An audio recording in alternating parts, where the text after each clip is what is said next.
बेटा देखो, आप कोर्स में एक टर्म आएगा कंजर्वेटिव फोर्स।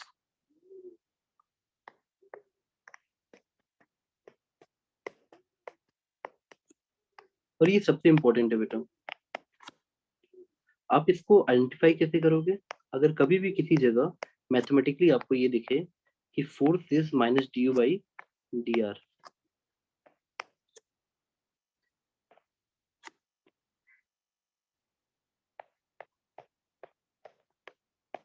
बेटा नोट सही से बनाओ।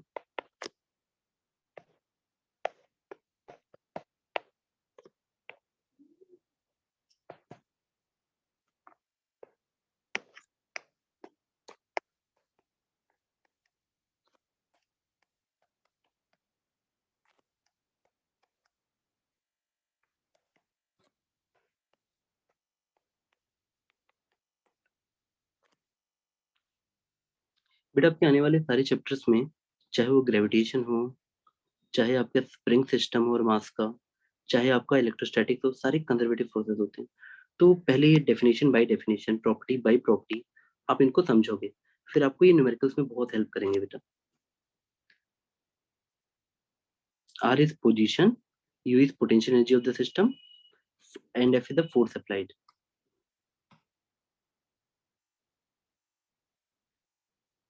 बेटा इतना नोट किया आपने? हाँ सर। ठीक है।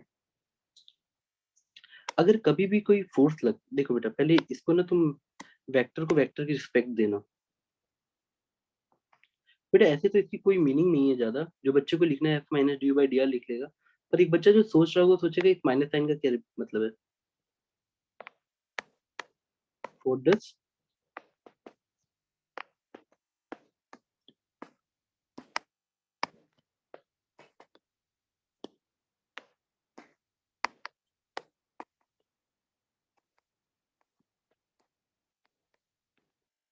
तो मैं तुमको ये स्टेटमेंट फॉर्म में लिखवाता हूँ।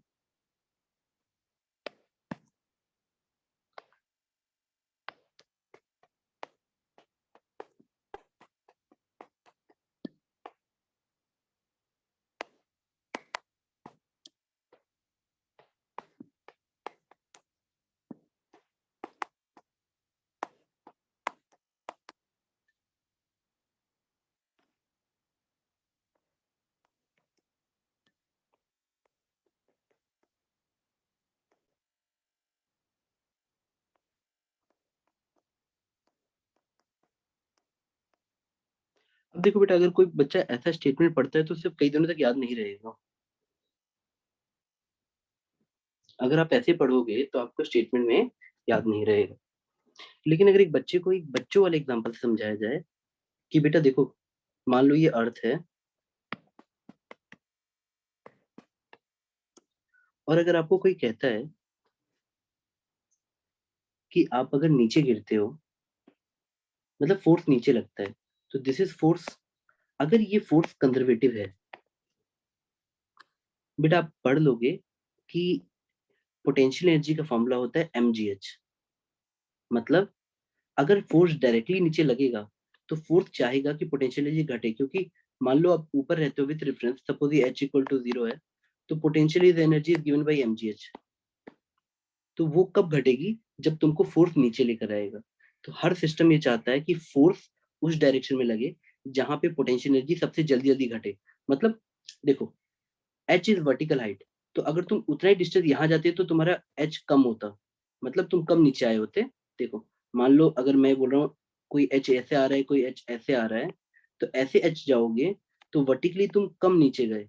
लेकिन जब तुम ऐसे एच आते हो, this shows the steeper decrease in potential energy. तो this will be the direction of conservative force. बेटा कहने वाला धरती ऐसी खींच रही है ना कि सबसे जल्दी जल्दी पोटेंशियल एनर्जी कम हो उस डायरेक्शन में। क्या आपको लाइन समझ आई? सर थोड़ा और एक बार बता दीजिए। कोई भी कंजर्वेटिव सिस्टम तुम देखोगे, जैसे spring mass system is the conservative system. अगर मान लो तुमने इस मास को डिस्प्लेस कर दिया,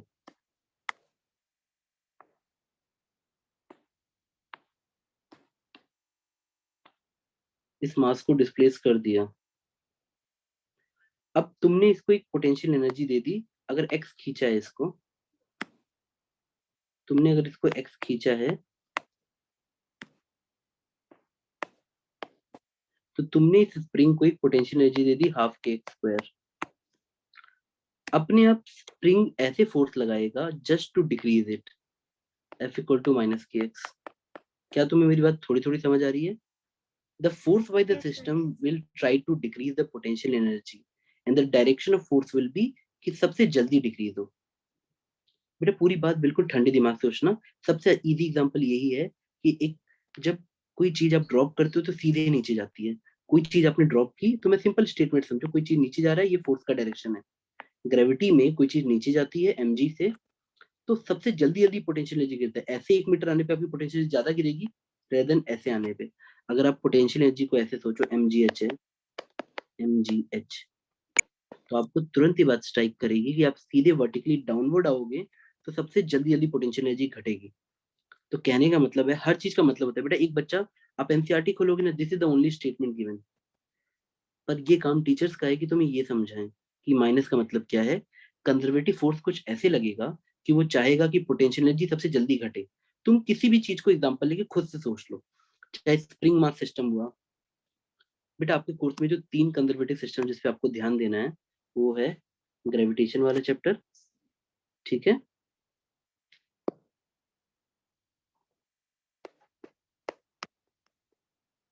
यानी force of gravity, spring mass.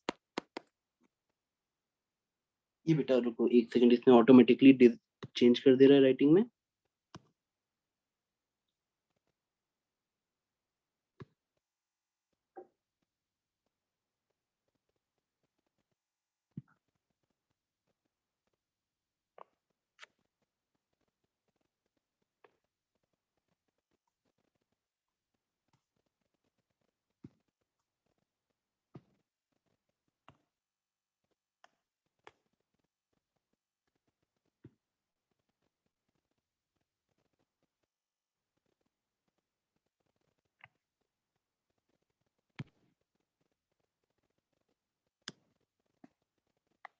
बेटा आपको दिख रहा है अभी screen?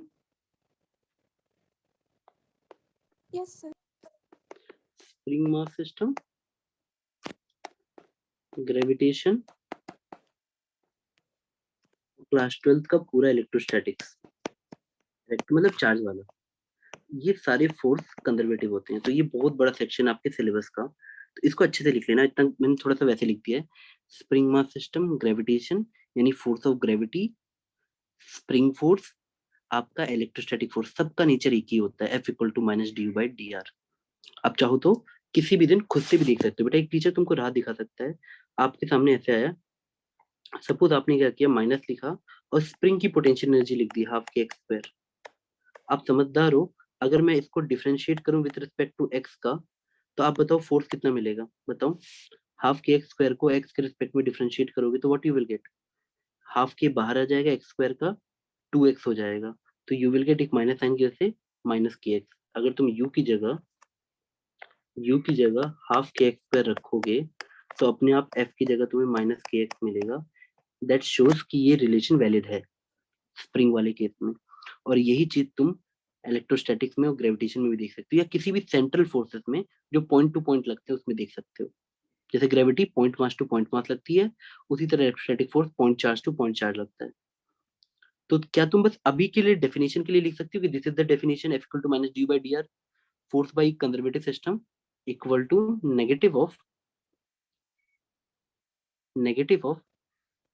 Differentiation of potential energy with respect to position. बेटा इतना लिखा आपने? Yes sir. Yes sir. बेटा मैं कोशिश करूंगा आप लोग को समझाने की, आप ध्यान देना बेटा।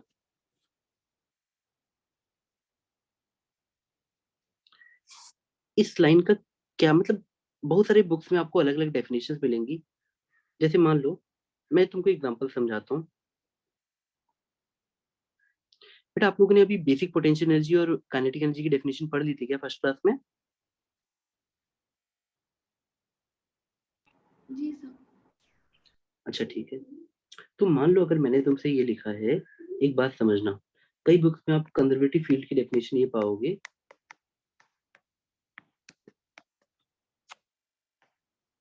अगर हम किसी भी क्लोज लूप में चलते हैं, जैसे मान लो तुम ए से घूमकर फिर से किसी भी पाथ को लेते हुए, लाइक तुम किसी भी पाथ को चुनो, चाहे तुम पाथ 1 को चुनो, चाहे पाथ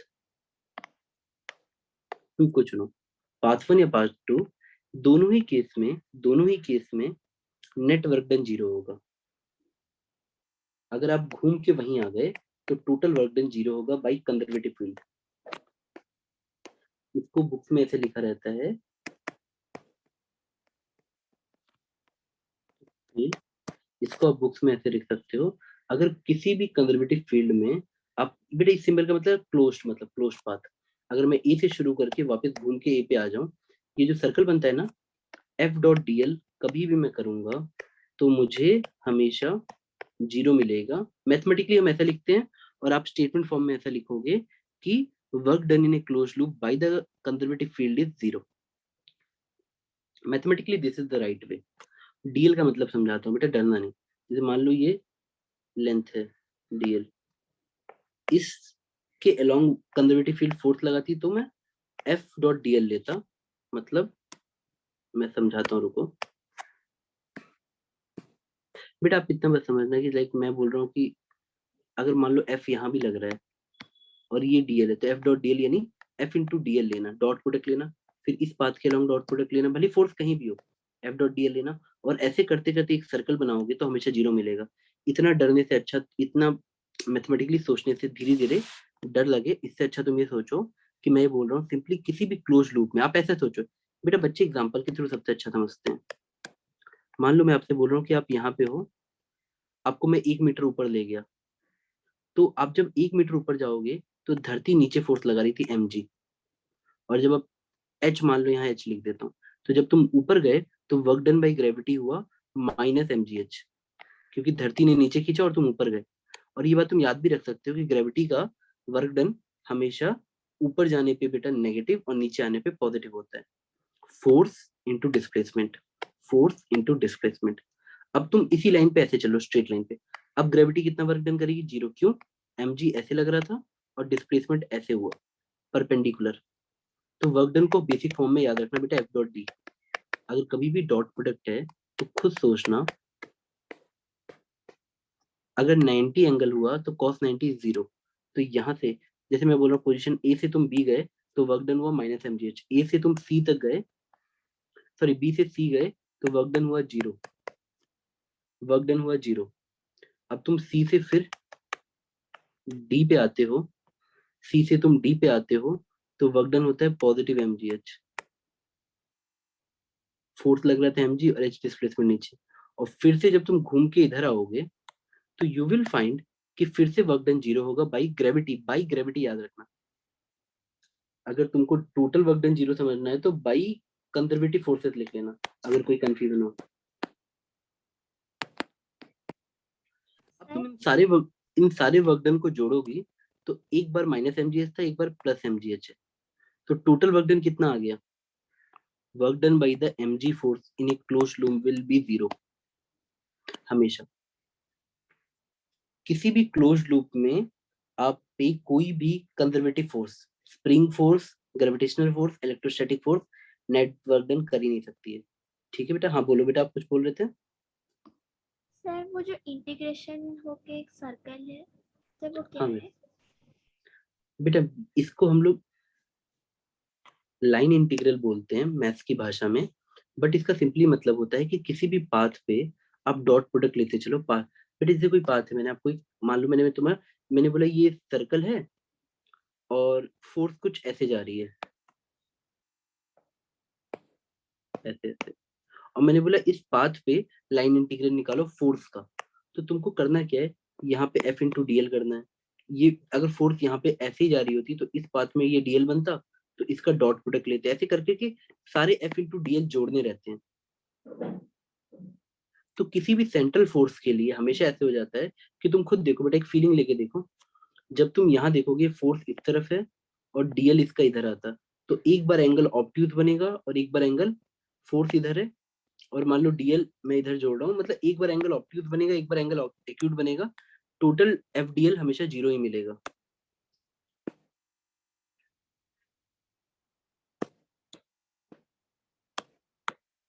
बेटा अच्छा चलो सोचो, मैं तुमसे बोल रहा हूँ कि यहाँ पे एफ फोर्स है, ऐसे है।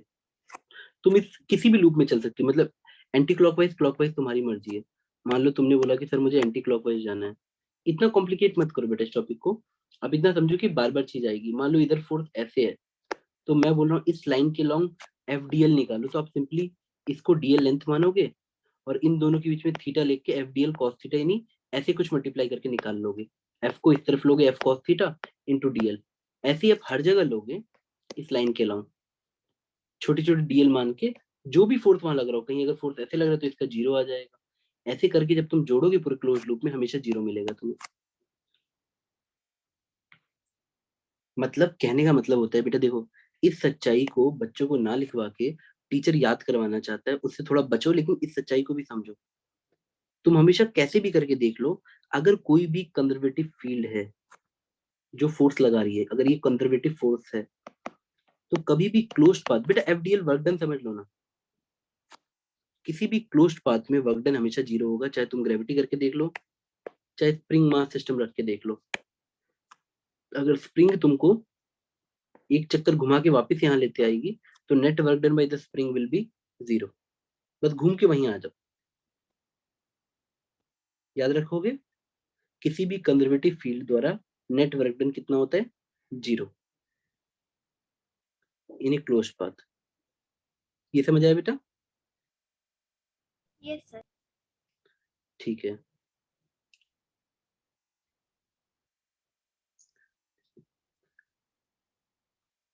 कुछ स्टेटमेंट बनेंगे, मैं कोशिश करता हूँ मैं इसको समझा दूं। मान लो कोई सिस्टम है, बेटा प्लीज इसको अच्छे से लिखना। अभी आपको ये शायद बोरिंग लग सकते हैं, बट आखिरी में यही तुम्हारा क्वेश्चन सॉल्व करने में ट्रिक्स बन जाएंगे।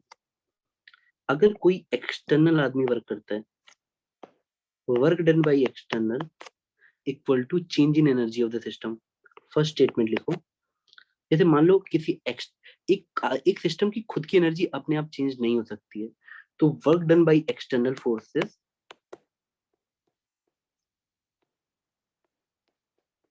Equal to change in energy of the system. क्या बेटा ये पॉइंट समझ आ गया? आप अच्छे से लिखना बेटा। Work done by the external forces equal to change in energy of the system.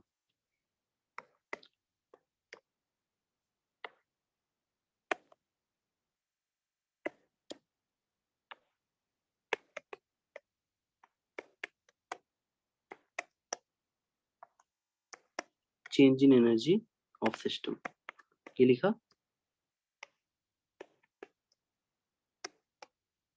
Yes sir. बेटा इतना सिंपल सोचो कि कोई भी सिस्टम अपनी एनर्जी खुद चेंज नहीं कर सकता, तो वर्क डन जो बाहर वाला जितना भी करेगा, वही उसका एनर्जी चेंज होगा।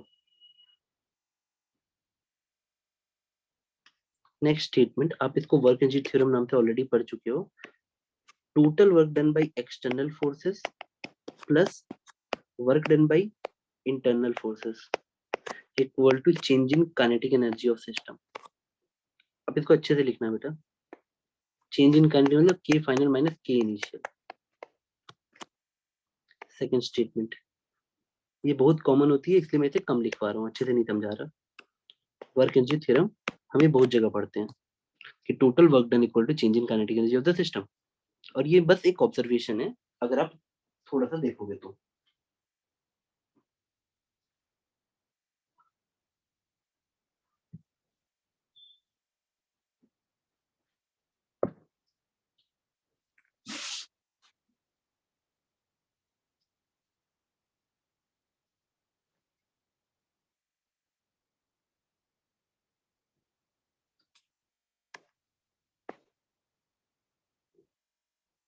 हाँ सर। नोट किया बेटा? तीसरा देखो सर बेटा। हाँ बेटा बोलो। सर इसका एक एग्जांपल देंगे? बेटा देखो, चाहे आपका, देखो इसके कितने सारे एग्जांपल बन सकते हैं बेटा। आप कोई भी केस पढ़ते हो ना, कभी भी कोई भी केस,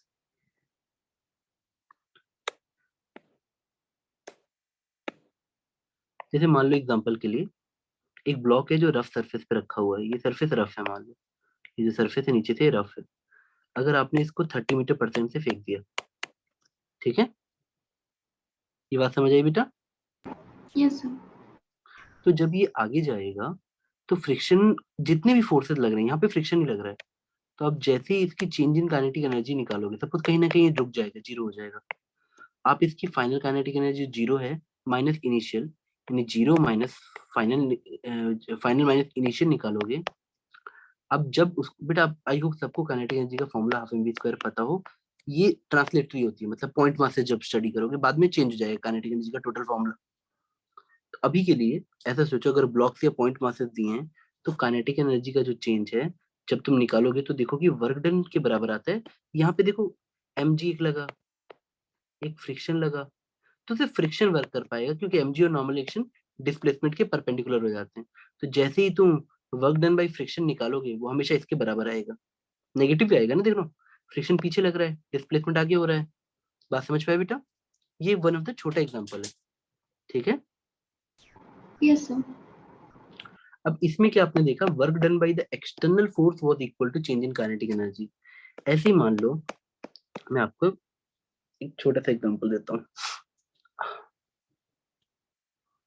लेकिन बेटा इसको थोड़ा डरना नहीं, थोड़ा सा सोचने की कोशिश करना। मान लो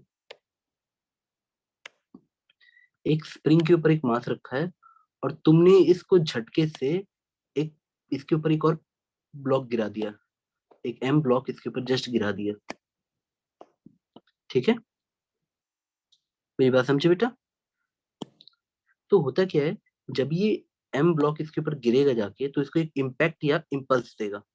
उस इम्पल्स से ये दोनों मास, मान लो दोनों का मास एम रहता, तो 2m करके इसको और दबाते, जाके और दबाते नीचे ले जाते, तो तुम अब देखती कि ये जो स्प्रिंग इसको ढकेल रही है इसका इंटरनल सिस्टम, इंटरनल फोर्स है, बट वो भी मतलब उसका भी वर्क डन हमें लेना पड़ेगा। स्प्रिंग का वर्क डन हमेशा हाफ के एक्स स्क्वायर रहता है, बात समझे बेटा? स्प्रिंग का वर्क डन हमेशा हाफ के एक्स स्क्वायर रहता है, ये सब याद रखना, वर्क डन बाय स्प्रिंग। और कभी कंफ्यूजन मत पालना बेटा, देखो अगर मैं आपको कभी भी स्प्रिंग दूं और इसका वर्क डन पूछूं, हमेशा हाफ के एक्स स्क्वायर है।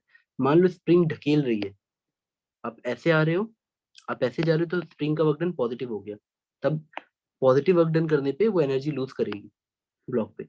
मान लो स्प्रिंग बाहर ढकेल रही है और पार्टिकल अंदर जा रहा है, ये पॉसिबल है अगर आप उसको एक वेलोसिटी या लात मार दो, तो इस केस में वर्क डन नेगेटिव होगा। लेकिन स्प्रिंग का वर्क डन हमेशा, फिर हमेशा ब्लॉक को देखना कि फोर्स और डिस्प्लेसमेंट में डायरेक्शन देखते हैं। अगर स्प्रिंग ढकेल रही है और ब्लॉक भी वहीं जा रहा है तो वर्क डन पॉजिटिव, पर वर्क डन हमेशा हाफ के एक्स स्क्वायर ही आएगा।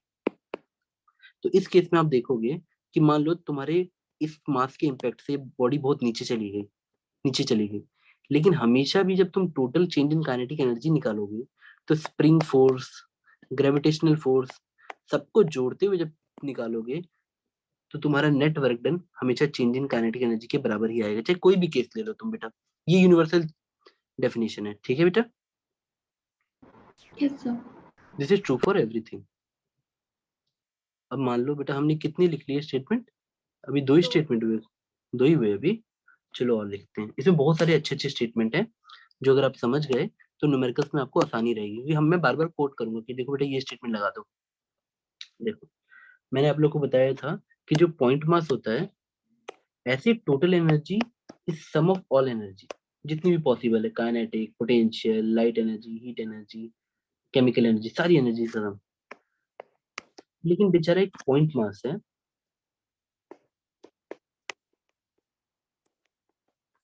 मैकेनिकल एनर्जी ऐसे डिफाइन होती है, मैकेनिकल एनर्जी, ये टोटल एनर्जी है।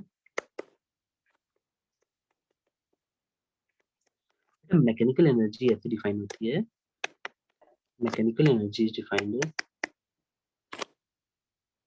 Kinetic energy plus potential energy. Definition note कर ली दोनों की, ये दोनों की डेफिनेशन है। लेकिन एक जो बेचारा पॉइंट मास है, point rigid mass, point rigid mass, point mass के लिए ऑल बाकी अदर एनर्जी पोजेस करना पॉसिबल नहीं है। हमेशा इसकी mechanical energy is equal to total energy, ये बात अच्छे से समझ लेना। For a point mass mechanical energy equal to total energy equal to kinetic energy plus potential energy. किसी भी पॉइंट मास के लिए। नोट कर लिया सर एक मिनट। बेटा? आप लोग नोट करो कुछ। देखो बेटा, आप लोगों को ना नीट में हमेशा लॉजिक बेस्ड क्वेश्चन करने हैं जिसपे आप टिक कर दो डायरेक्टली। तो उसके लिए आपको कॉन्सेप्ट अच्छे से आना चाहिए और आपकी अप्रोच भी वैसी बननी चाहिए कि आप क्वेश्चन रीड करके टिक करने की सोचो, लॉजिक सोच के।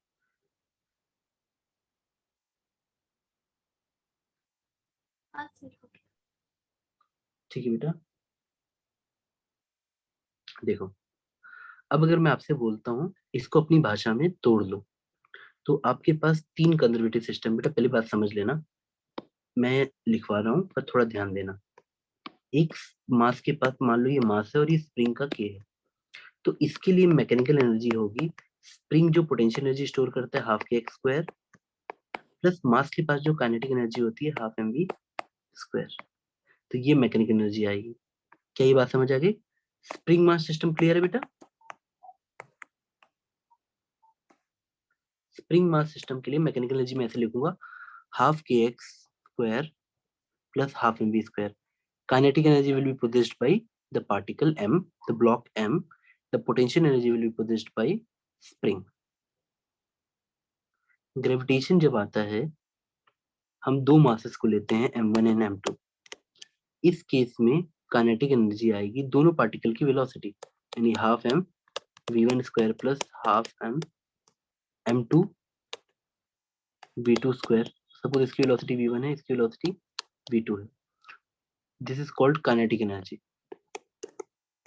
और पोटेंशियल एनर्जी को हम लिखते हैं, देखो ये मैकेनिकल एनर्जी बन रही है ग्रेविटेशन सिस्टम में, और पोटेंशियल एनर्जी को हम लिखते हैं minus G m1 m2 by distance between them. This is called potential energy.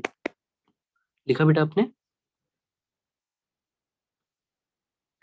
Spring बेटा हमारे हमें तीनों कंजर्वेटिव सिस्टम को अलग से थोड़ी इज्जत देनी है। स्प्रिंग मास सिस्टम, ग्रेविटेशन, आपका अगला वाला इलेक्ट्रोस्टैटिक आएगा। उसमें कोई खास अंतर नहीं आता, मास की जगह आपका चार्ज आ जाता है। मान लो इलेक्ट्रोस्टैटिक सिस्टम लिखना, आप लिखना बेटा बाद में इसका यूज करेंगे, बस पेशेंस रखना। अगर कोई भी इलेक्ट्रोस्टैटिक सिस्टम होता है तो मान लो इनके मासेस m1 एंड m2 है और चार्जेस q1 एंड q2 है। अगर दोनों चार्जेस पॉजिटिव है तो ये रिपेल करेंगे, तो ये लोग ऐसे जाएंगे एक दूसरे से। पर v1 v2 सपोज इनकी स्पीड है, तब इनकी मैकेनिकल एनर्जी हम देंगे, the mechanical energy will be given by kinetic energy of both half m1 v1 square plus half m2 v2 square, m2 v2 square plus potential energy ऐसे देते हैं बेटा, वहां पे एक टर्म आ जाता है k q1 q2 by r। और आप देख पाओगे कि बिल्कुल थोड़ा थोड़ा ग्रेविटेशन जैसे है, g m1 m2 by r, k q1 q2 by r, it's very similar to the gravitation. ये रही काइनेटिक और ये रही पोटेंशियल। क्या बेटा आपने नोट कर लिया? Mechanical energy in every case. आपको पता है 12th में आपको ये सब नहीं पढ़ाएंगे मैकेनिकल एनर्जी, लेकिन क्वेश्चन देंगे, तो अभी आपको पढ़ना पड़ता है।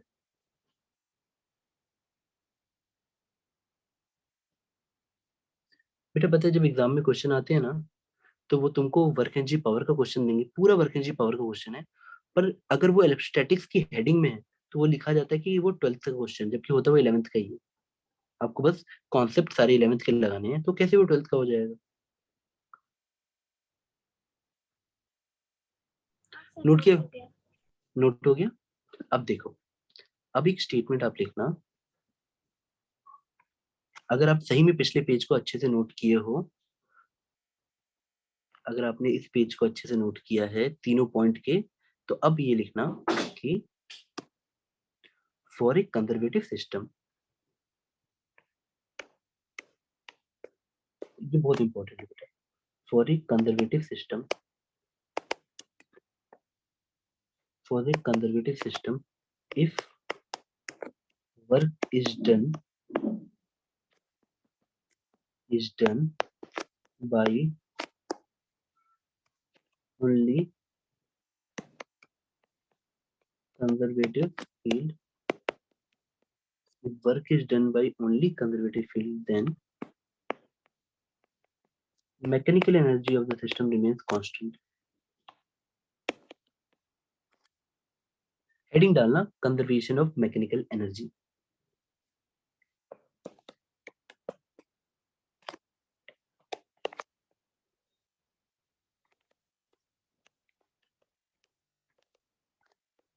तो आपके इस समय एक क्वेश्चन इस पे बन जाता है, देखो बेटा, देखो इसका क्या मतलब है, मैं आपको ऐसे समझाता हूँ बच्चों की तरफ से। एक ऐसा एग्जांपल लेते हैं जहाँ बच्चा कंफ्यूज ही ना हो। मान लो एक ब्लॉक है जो ग्रेविटी के इन्फ्लुएंस में ड्रॉप किया जा रहा है। आप इसको, ये अर्थ है, आप इसको ड्रॉप कर रहे हो और ये हाइट h है। नॉर्मल भाषा में इस चैप्टर में वर्क एनर्जी पावर में वो आपको -Gm1 -Gm1m2/r नहीं बोलेगा पोटेंशियल एनर्जी को, वो बोलेगा potential energy is given by mgh और kinetic energy is given by half mv²। बेटा अर्थ तो स्टैटिक है, तो जब ये मास m नीचे आना शुरू करेगा तो मान लो ये h हाइट पे था पहले और बाद में h1 हाइट पे आ जाता है। तो आप दो पॉइंट इमेजिन करो, एक लाइन ये और एक लाइन ये। मैं आपसे पूछ रहा हूँ कि यहाँ से यहाँ इस प्रोसेस में किसने वर्क किया, तो आप बोलोगे sir only force was mg, but this is gravitational force that is conservative force. और मान लो air is absent, if work is done only by conservative field, यानी अगर ग्रेविटी जैसी फील्ड वर्क करेगी तब mechanical energy will remain conserved. यानी अगर मैं पॉइंट 1 पे और पॉइंट 2 पे मैकेनिकल एनर्जी देखूं, बेटा पॉइंट 1 पे मैकेनिकल एनर्जी कितनी हो जाएगी, पोटेंशियल एनर्जी mgh, और स्टार्ट हुआ है तो kinetic energy 0। This is mechanical energy at point 1। Point 2 पे जब जाओगे तो सपोज मैकेनिकल एनर्जी पूछूं तो मैं, पोटेंशियल एनर्जी आ जाएगी mgh1। बेटा जहां रेफरेंस है वहां से देखो, h इक्वल टू 0 यहाँ पे, यहाँ से देखो जब 2 पे पहुंच गए, दिस इज पोटेंशियल एनर्जी। और काइनेटिक कुछ होगी, मान लो नीचे आ रहा है तो बॉल के पास कोई स्पीड होगी v1, तो हाफ m v1²। तो आपको सिर्फ यही बोला जाता है कि कभी भी अगर सिर्फ कंजर्वेटिव फील्ड वर्क करती है तो मैकेनिकल एनर्जी चेंज नहीं होती है, एज ए सम। यानी आप बच्चों की तरह इक्वेशन लगा देते 1 = 2। कितने बच्चों को थोड़ा सा समझ आ गया, या आप ऐसे नोट कर लो, हाफ mv²। अगर मोशन अंडर ग्रेविटी है, if motion under gravity, then half mv² plus mgh equal to constant. क्या आप इसको अपनी भाषा में ऐसे लिख लोगे, if for motion under gravity kinetic energy plus potential energy will remain constant. Note करो बेटा, इसको आराम से नोट करो, जल्दी मत मचाना बेटा, इसको सोचो आराम से।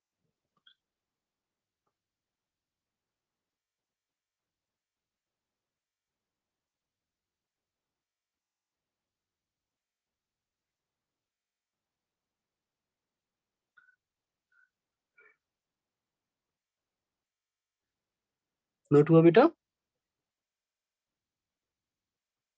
बेटा ये बहुत भारी लाइन है, पता है आप लोग, पता है अपने बेटा आप बिल्कुल एक नॉर्मल ह्यूमन बीइंग हो जिसकी दिमाग की कैपेसिटी बिल्कुल फिक्स्ड रहती है। नो बडी इज आइंस्टीन, और मतलब आइंस्टीन भी आइंस्टीन नहीं है, हम लोग बाद में हाइप बना देते हैं सबकी। बेटा ट्रस्ट मी। सर आप, यहाँ पर हाँ बोलो बेटा। सर यहाँ पर जो कांस्टेंट कैसे हुआ, बेटा क्यों देखो, क्यों लिया गया कांस्टेंट? बेटा मान लो अगर ग्रेविटेशनल फोर्स लगेगा तो तुम्हारी काइनेटिक एनर्जी बढ़ेगी, पर हाइट उतनी ही कम हो रही है तो पोटेंशियल एनर्जी घट गई। Is just like sum of kinetic plus potential energy equal to constant. मतलब यहाँ पे ग्रेविटी तुम्हारा कोई नुकसान नहीं करा रही है, अगर वो तुम्हारी काइनेटिक एनर्जी को बढ़ा रही है तो पोटेंशियल को घटा भी तो रही है।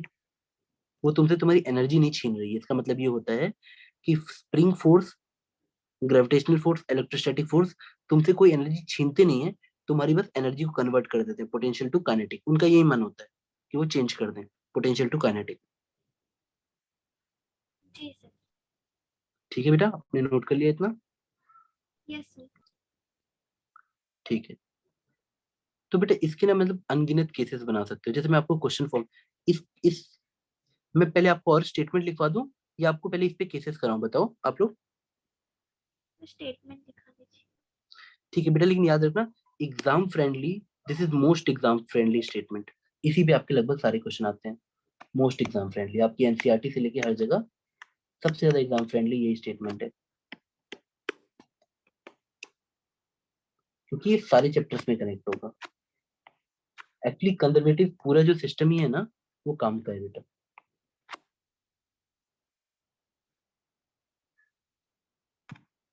चलो बेटा, बेटा नॉन कंजर्वेटिव क्या होता है? जिससे एनर्जी चली जाए, जैसे फॉर एग्जांपल फ्रिक्शन। अगर कभी फ्रिक्शन फोर्स लगता है तो सिस्टम की एनर्जी चली जाती है। तो work done, sir fourth point है। हाँ बेटा, work done by non conservative forces. बहुत सिंपल सोचो, जब वो वर्क डन करेंगे तो सिस्टम से एनर्जी चली जाएगी। जैसे अगर ये फिफ्थ फ्री, पॉइंट होगा ना? बेटा कोई बात नहीं, आप नंबरिंग डाल लो बेटा, मैंने ध्यान नहीं दे रहा। मेरे को सिर्फ स्टेटमेंट्स लिखाने हैं। 1 हुआ, 2 हुआ, ठीक है बेटा, आप लिख लो जो आपको जो पॉइंट लग रहा है। Work done by non conservative forces. कभी भी अगर नॉन कंजर्वेटिव फोर्सेस लगते हैं बेटा, तो जितना वर्क डन वो करेंगे, sum of work done by non conservative forces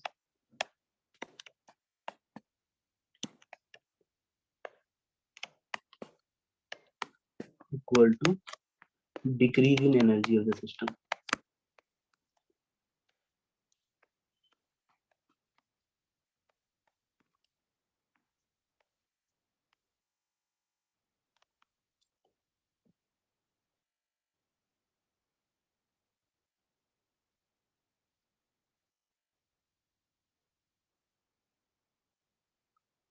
ठीक है बेटा।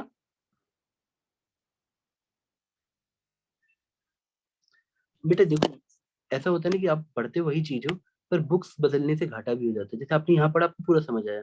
आपको मैंने लिखवा रखा है कि पॉइंट मास के लिए मैकेनिकल एनर्जी और टोटल एनर्जी एक ही चीज है।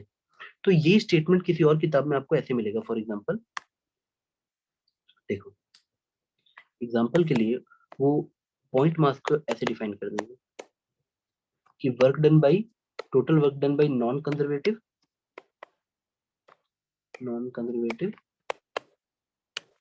Equal to decrease in mechanical energy of the system. मेरी बात समझ, यही स्टेटमेंट तुम्हें ऐसे भी मिल जाएगा।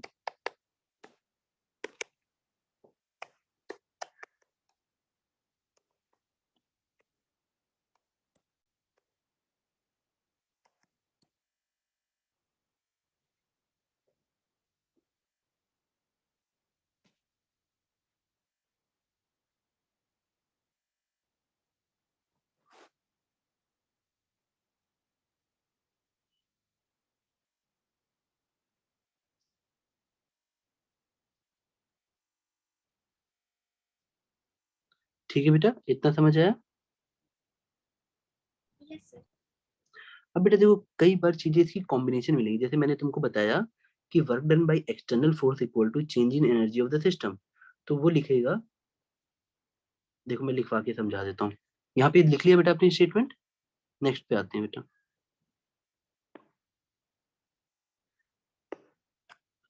बेटा इन सब का पता है तुम्हें, एक दिन पूरा ये लाइंस की फीलिंग आएगी। अभी तुम शायद इनको स्टेटमेंट फॉर्म में लिख रहे हो।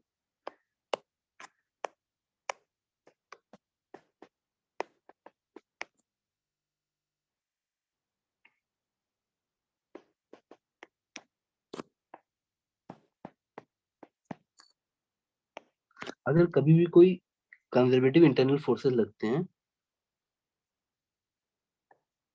will not change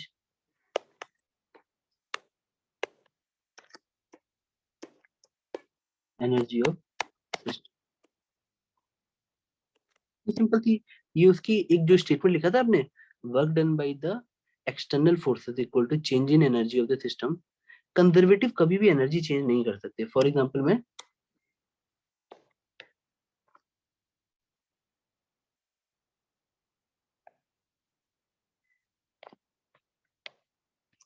देखो, मान लो तुमने ये स्प्रिंग खींच के रखी है और ये मास m1 है और ये m2। तुमने स्प्रिंग खींच के रखी है, तो स्प्रिंग मतलब ये एक्सटेंडेड स्प्रिंग है। If this is extended spring,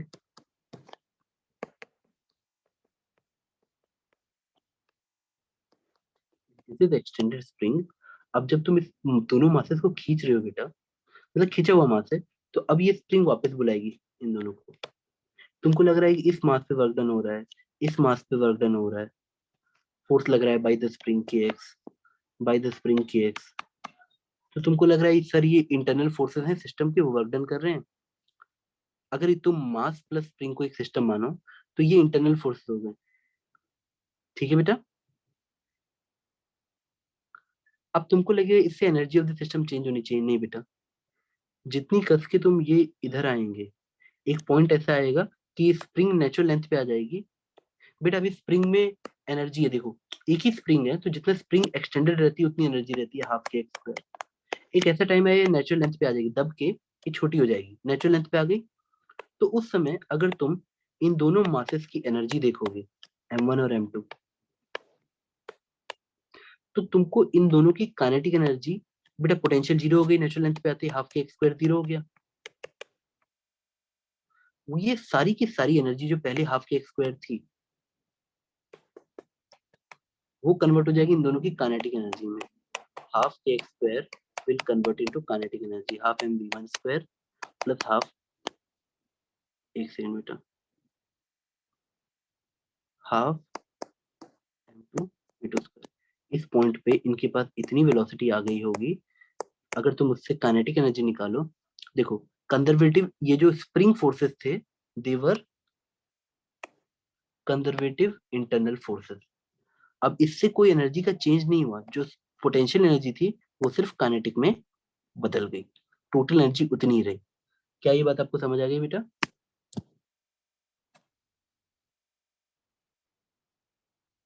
yes sir. ठीक है बेटा।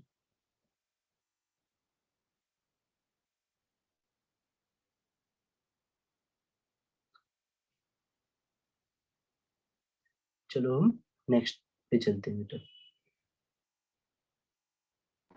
Sir 1 minute. आप लोग नोट कर लो बेटा, ये सारे स्टेटमेंट्स आपको एग्जाम्स में काम देंगे।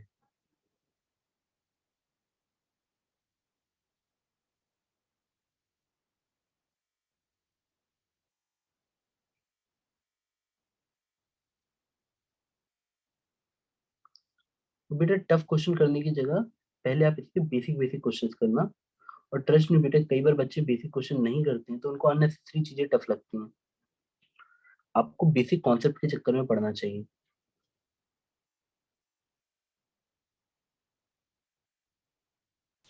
सर हो गया। ठीक है बेटा।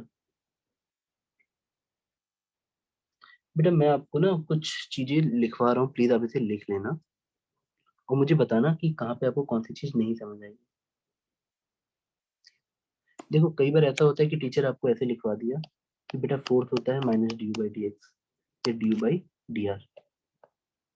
ये बच्चे की जिम्मेदारी होती है कि वो ऐसे समझे, अच्छा सर ये डी यू मतलब चेंज इन पोटेंशियल एनर्जी है, D you you potential energy है, तो बच्चा इसको हर फॉर्म में समझे कि सर एफ डी एक्स इधर चला जाएगा माइनस डी यू।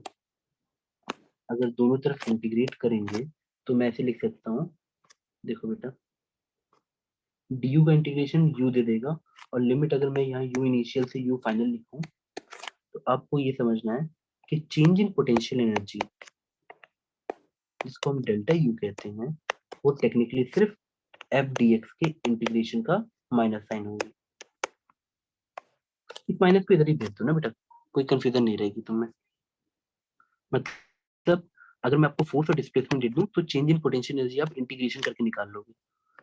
मतलब फोर्स निकाल सकते हो पोटेंशियल को डिफरेंशिएट करके, तो उल्टा भी याद रखना कि हम पोटेंशियल एनर्जी डिफरेंस निकाल सकते हैं फोर्स और डिस्प्लेसमेंट को इंटीग्रेट करके। क्या ये लाइन आपको समझ आई? अगर मैं आपको फोर्स दे देता कि जैसे बेटा फोर्स की वैल्यू को दे देता मैं आपको, तो आप एफ डी और डी एक्स को डॉट ही डॉट लगाना, डॉट प्रोडक्ट बेटा, इंटीग्रेट करके ये चेंज इन पोटेंशियल एनर्जी आप निकाल सकते हो। क्या ये बात आपको थोड़ी सी समझ आई बेटा? यस। तो हम क्वेश्चंस में ऐसा करेंगे, यानी देखो आप बेटा देखो अपने मन में स्टेटमेंट बोलना, this is calculation of potential energy using force. अगर आपको फोर्स दिया हो, और दिस इज सपोज अगर आपको यू दिया हो, calculation of force using potential energy. Calculation of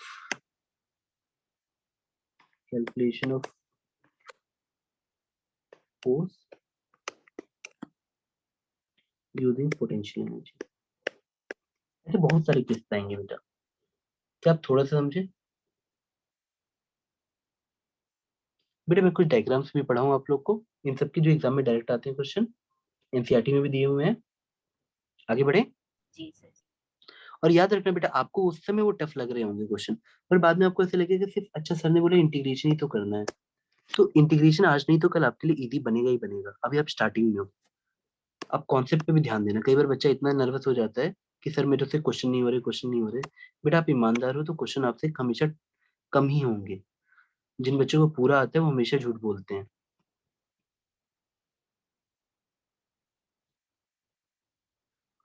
चलो बेटा हम आगे बढ़ते हैं। देखो नेक्स्ट क्वेश्चन की तरफ चलते हैं। मैं कुछ डायग्राम बनाना चाहता हूँ बेटा। देखो सपोज अगर कोई पार्टिकल ग्रेविटी के अंदर चल रहा है, तो नीचे आते वक्त हर पॉइंट पे उसकी हर पॉइंट पे मैकेनिकल एनर्जी सेम रहती है। मोशन अंडर ग्रेविटी में तो बुक्स में आपको ऐसे सिर्फ डायग्राम मिलेगा, यहाँ पे लिखा है एनर्जी, और यहाँ पे कुछ इस तरह का। देखो जब एक पार्टिकल नीचे आ रहा है तो टोटल एनर्जी कितनी है बेटा? It is a constant term. Kinetic energy बताओ, नीचे आते आते काइनेटिक एनर्जी, ऊपर पे काइनेटिक एनर्जी कितनी थी जब एक पार्टिकल स्टार्टिंग में था? इस ग्राफ ए से बी तक के मोशन को डिपिक्ट करते हैं। चलो जब ए से बी तुम आ रहे हो तो तुम्हारी काइनेटिक एनर्जी बढ़ती जाएगी ना बेटा? Yes sir. Yes sir. तो ऐसे डायग्राम्स आपको बुक में दिए होंगे, आप कॉमन सेंस से सोच के भी इनको कर सकते हो। जिस इसमें से बस ये लिख लेना कि ये हमारा पोटेंशियल एनर्जी है और ये हमारा काइनेटिक एनर्जी है, और इन दोनों का सम हमेशा टोटल एनर्जी या मैकेनिकल एनर्जी रहेगा।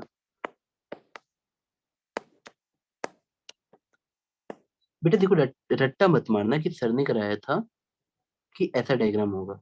क्यों? जब तुम पत्थर ऊपर फेंकोगे तो ये जो काइनेटिक और पोटेंशियल ग्राफ है जस्ट उल्टा हो जाएगा। मेरी बात समझे? मैंने यहाँ पे ए बॉल हैज बीन ड्रॉप्ड वाला बनाया है।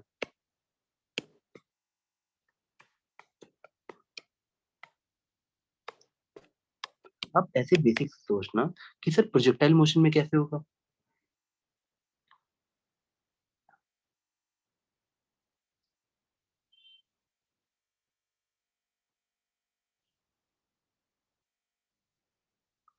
आपने नोट किया बेटा इसको?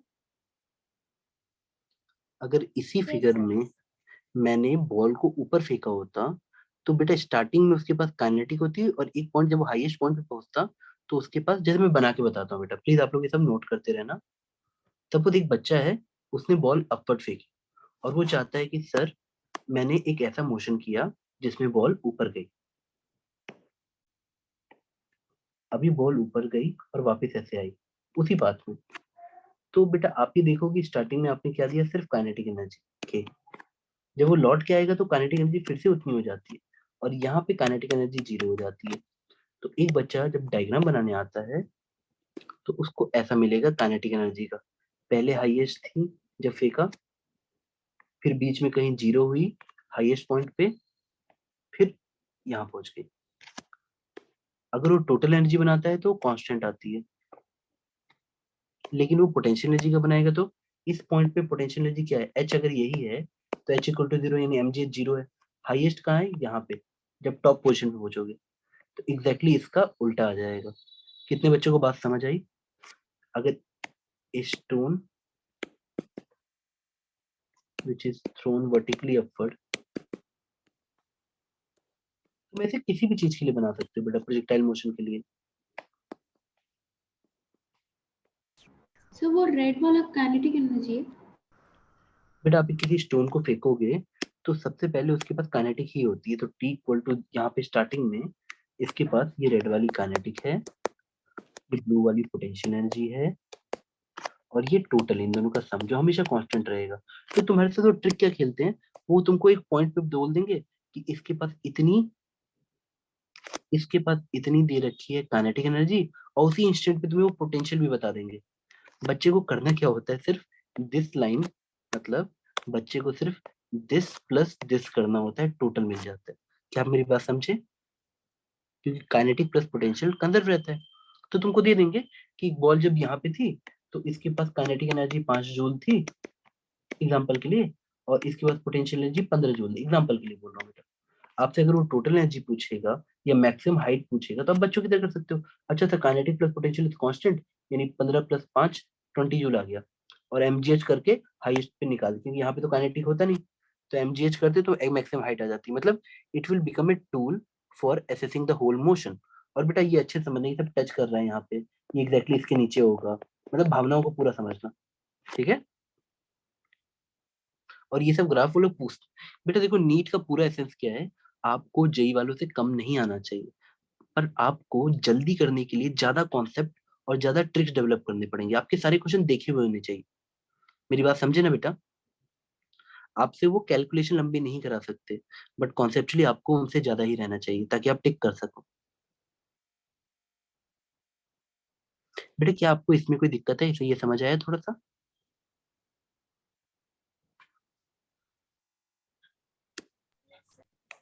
तो देखो, एग्जाम में कैसे क्वेश्चन आते हैं, देखो कितने बेसिक क्वेश्चन आते हैं बेटा। वो आपको बोलेंगे एक पार्टिकल को v स्पीड से ऐसे फेंका, एक को ऐसे फेंका, और एक को ऐसे जमीन की तरफ फेंक दिया v स्पीड से, तो किस पार्टिकल की जमीन पे गिरते हुए स्पीड हाईएस्ट होगी? ये तो ऐसे ही जाएगा, ये ऐसे जाएगा, और ये ऐसे जाएगा। तो पार्टिकल 1 की v1 बोल देंगे, v1, v2, v3। आप बताइए किस पार्टिकल की स्पीड हाईएस्ट होगी अगर लॉन्चिंग यहाँ से है तो?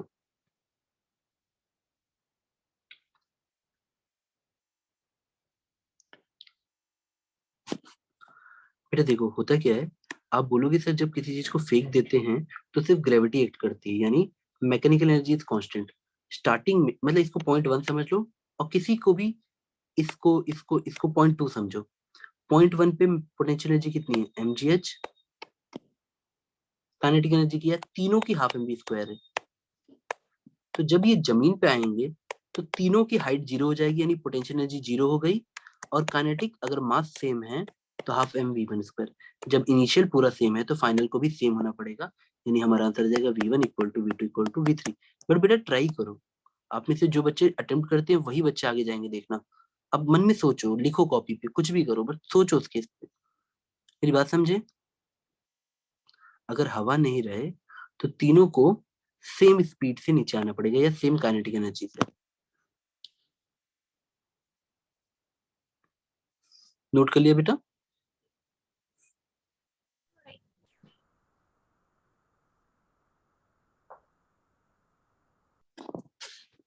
बेटा वर्क एनर्जी पावर बहुत अच्छा, और मतलब आप इसको स्लो लेके जाओ, क्योंकि इस चैप्टर से बहुत सारे एनर्जी का, और आपको एक, बेटा चलो मैं आपको अगले लाइन में स्टेटमेंट समझाता हूँ। आपने नोट किया बेटा क्वेश्चन? ठीक, यस सर। देखो, आपको कभी भी ये सब चैप्टर पढ़ते वक्त, स्पेशली वर्क एनर्जी पावर का मेन मकसद क्या होता है कि आपको काउंटिंग थ्योरम में जाना चाहिए। काउंटिंग क्या, एनर्जी को काउंट करो, कैसे भी करके एनर्जी को काउंट करो, आपको फिर सब दुनिया अलग से दिखती है। मैं एग्जांपल देके समझाता हूँ बेटा। अगर आपको एनर्जी काउंट करने की आदत बन गई तो आपको बहुत सारा फायदा हो जाएगा। You should know how to count energy. इस चैप्टर का सबसे बड़ा मैसेज है, प्लीज काउंट एनर्जी। मैं मतलब से समझाता हूँ।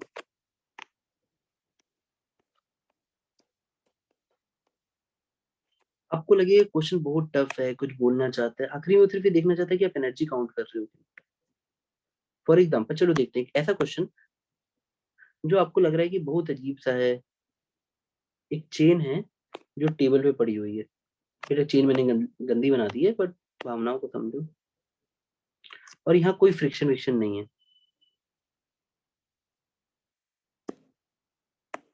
तो थोड़ी देर में आपसे वो पूछता है कि ये चेन स्लिप करके ऐसे चली जाएगी। जब ये चेन ऐसी हो जाती है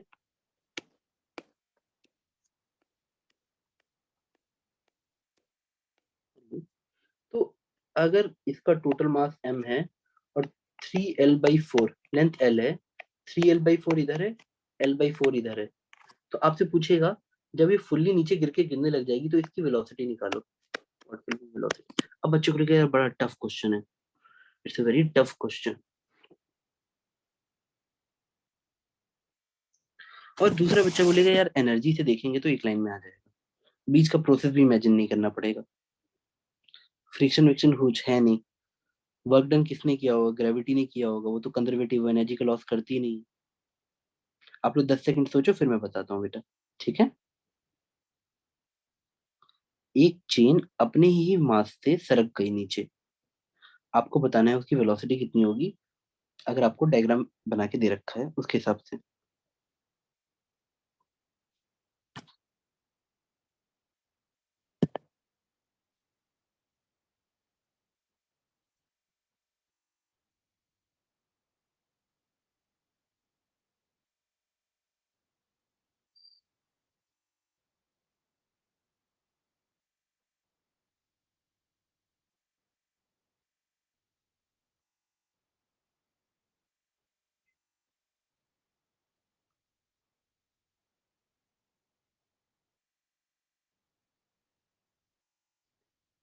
बेटा मैं हेल्प करूं,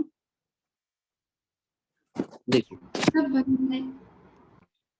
अच्छा नहीं आप लोग करो बेटा, मैं बस चाहता हूँ आप सोचो एनर्जी कहाँ गई कहाँ से आई। आप ऐसे सोचो, आप एक ऐसे बनिया हो जो हर चीज में पूछेगा पैसा कहाँ गया कहाँ आया। Count your energy, it's a very simple game. अगर एक चीज नीचे आ रही है तो बेटा वो कुछ लॉस कर रही है, what it is losing, potential energy. पहले वो ऐसे सोचो ना, पहले किसी भी चीज को रेफरेंस ले लो, जैसे ये H=0 ले लो, तो इस पार्टिकल की पोटेंशियल एनर्जी क्या होगी इतने की, 0। mgh, h ही नहीं है, पर इसकी तो होगी, इसकी पोटेंशियल एनर्जी नेगेटिव में होगी। इसका मास कितना होगा, m/4, क्योंकि टोटल मास m है और ये L/4 सेक्शन है, तो m/4 मास हो गया। अब इस m/4 का सेंटर ऑफ मास, बेटा कॉमन सेंस सोचो, mgh फॉर्मूला लगाओगे तो h किसका लेंगे, सेंटर ऑफ मास का, मतलब कहाँ पे मीन पोजीशन कहाँ आएगी, ये सोचो, मीन सोच लो, तो यहाँ कहीं आती है बीच में। तो जब तुम इसका mgh फॉर्मूला लगाते हो तो m आता है m/4, g आता है g, और h आता बेटा L/4 का भी आधा, इसका आधा, यानी L/8। और नेगेटिव आता है क्योंकि नीचे है, नेगेटिव पोटेंशियल एनर्जी। अब बच्चों की तरह देख लो कि मैं पूछ रहा हूँ, आपने बोला अच्छा सर इस, जब ये चेन स्टार्टिंग में पड़ी है तो इसकी टोटल एनर्जी आपके हिसाब से कितनी है, मैं बोलूंगा बेटा m/4 g माइनस L/8, ये है पोटेंशियल एनर्जी, और काइनेटिक 0 है, बाद में भी वही होनी चाहिए। तो जब ये चीज चीज ऐसे हो जाती है तो इसकी काइनेटिक एनर्जी हो जाएगी हाफ mv², तो v निकालना है मुझे। बट पोटेंशियल कितनी होगी बेटा, बहुत सिंपल है, ये तुमने H=0 माना है, तो यहाँ पे मिड पॉइंट पे इसका सेंटर ऑफ मास होगा, तो पोटेंशियल एनर्जी हो गई टोटल m g, और h की जगह आप लोगे -L/2, -L/2। Solve this you will get your answer, v आ जाएगा। बेटा देखो मैं ऐसे बोल रहा हूँ, चाहे वो चेन ऊपर थी चाहे वो चेन नीचे है, हर समय उसकी काइनेटिक प्लस पोटेंशियल सेम होगी, क्योंकि मैंने कोई फ्रिक्शन नहीं दिया, कुछ नहीं दिया। आप एनर्जी काउंटिंग शुरू करो बस। क्या आपको मेरी बात समझ आई बेटा?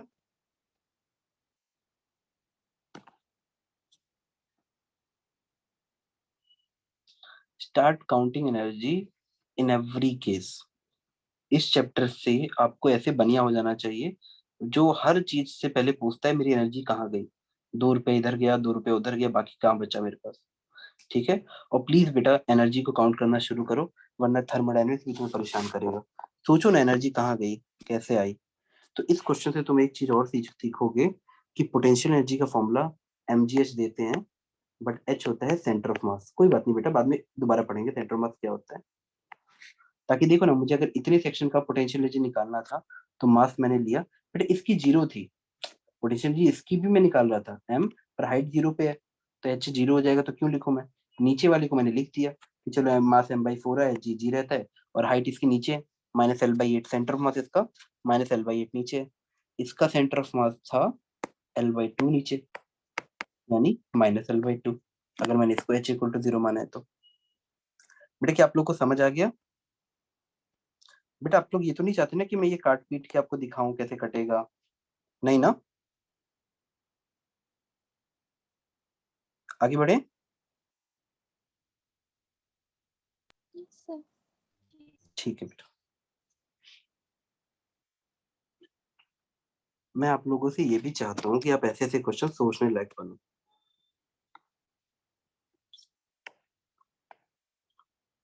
मान लो आपको किसी ने ऐसा बोला कि ये ब्लॉक कंप्रेस्ड है, और कंप्रेशन इसका ऐसे आपने कर दिया, जैसे लाइक 3x = 3 आपने इसको कंप्रेस कर दिया, कंप्रेशन ये है। अब अगर आपसे वो पूछे, इसका मास भी दे दिया आपको, आपसे वो पूछ रहा है बच्चों की तरह कि चलो अब तुमने इसको रिलीज, मतलब आपने पहले इसको कंप्रेस किया फिर हाथ हटा लिया, अब हाथ हटा लिया तो इस पोजीशन से जब ये 1 मीटर आगे आया तो इस पॉइंट पे इसकी काइनेटिक एनर्जी कितनी है? हाफ एम वी स्क्वायर बताओ, x = 1 पे 1 मीटर जब इधर आ गया तो आपने सोचो ना एक मास स्प्रिंग सिस्टम, बेटा प्लीज सोचने पे ध्यान दो, आपको हर बार काउंटिंग करनी है कि क्या हुआ, कैसे हुआ, कहाँ गया। या एक इंसान था, उसने इस स्प्रिंग को 3 मीटर दबा दिया, कहीं ना कहीं इसकी नेचुरल लेंथ रही होगी, आपने उस नेचुरल लेंथ से 3 मीटर इसको दबा दिया,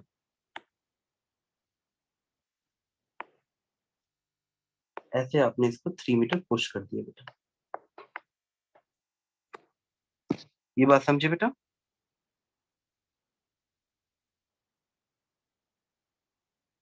और फिर आपने अपना हाथ हटा लिया, तो where that energy will go, क्या होगा उसका? सिर्फ स्प्रिंग फोर्स लगा रही है तो एनर्जी का नुकसान तो हो नहीं सकता, तो एनर्जी कहाँ जाएगी? आप हमेशा ऐसे कर सकते हो कि सर इस पॉइंट पे जो भी एनर्जी रहेगी इस पॉइंट पे, वही इस पॉइंट पे रहेगी। तो बताओ पहले कितनी एनर्जी थी? हाफ के एक्स की जगह कितना है 3, यानी हाफ 9 की स्टार्टिंग में एनर्जी। बेटा आपने दबा के रखा है तो पहले केस में तो उसमें काइनेटिक एनर्जी नहीं होगी, तो काइनेटिक 0 होगी। बाद में देखो, बाद में देखो कॉन्सेप्ट क्या है, बच्चे ध्यान नहीं देते। अगर मैं यहाँ हाफ एम वी स्क्वायर लिख रहा हूँ तो बेटा इस स्प्रिंग में अभी पोटेंशियल एनर्जी और होगी, बट स्प्रिंग की पोटेंशियल एनर्जी में हम देखते हैं कि वो नेचुरल लेंथ से कितना दूर है। आपने 3 मीटर दबाया था, यहाँ पे जब ये 1 मीटर चल लेगा तो अभी भी नेचुरल लेंथ से कितना दबा हुआ है बेटा? ये आंसर कितना है, ये कितना है बताओ? क्या ये 2 मीटर आएगा? यानी अभी भी मेरी स्प्रिंग 2 मीटर दबी हुई है, यानी हाफ के एक्स स्क्वायर में आप 2 पुट करोगे, नेचुरल लेंथ से कितने आप दबे रहते हो या कितने आप बाहर रहते हो वो मैटर करता है, एक्सटेंशन या कंप्रेशन। तो 2 स्क्वायर। तो अब देखो बेटा, अगर मैं आपको चीजें दे दूं तो आप काइनेटिक एनर्जी निकाल सकते हो। अगर मैंने वैल्यू ऑफ के दे रखी होती तो इस क्वेश्चन में आप निकाल लेते कि उस ब्लॉक की काइनेटिक एनर्जी कितनी होगी। देख पा रहे हो बेटा? कुल मिला के बेटा मैंने पता है क्या चीज यूज की है? In this system half K X square plus half M V square will remain constant किसी भी इंस्टेंट पे, where K is displacement from the mean position, ना कि पार्टिकल कितना चले। एक्स हमेशा displacement from the mean position रहेगा, जहां पे वो नेचुरल लेंथ पे रहता है स्प्रिंग। ठीक है बेटा?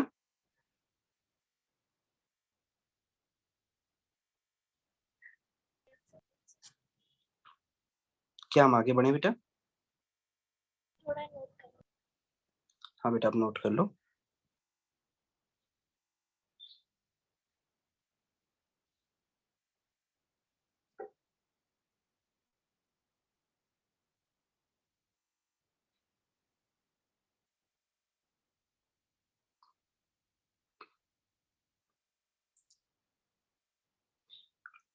बेटा एनसीईआरटी में बहुत बढ़िया बढ़िया क्वेश्चन दिए हैं, वर्ग एनर्जी पावर में मजा आ जाएगा आपको, खूब दिमाग वाले क्वेश्चन दिए हैं। अब प्लीज उन्हें अटेम्प्ट करना बेटा।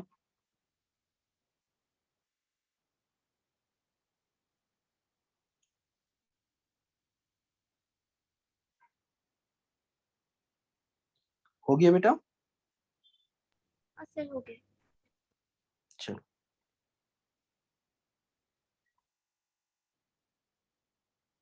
देखो, आप हेडिंग डालना कि हम लोग क्या करेंगे, आपसे कुछ पोटेंशियल एनर्जी के डायग्राम बनवाएंगे, और वही डायग्राम आपको एनसीईआरटी में भी दिए हुए हैं क्वेश्चंस में, तो वो आपको शायद थोड़ा सा इजी पड़ जाएगा।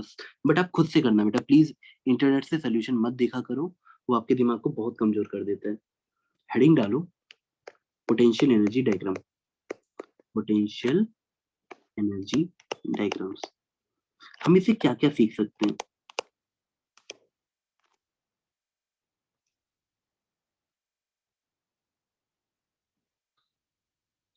मान लो ये आपको एनर्जी दिया हुआ है, आप मुझे बताते रहना बेटा, आपको समझ आएगी, मतलब नहीं आए तो।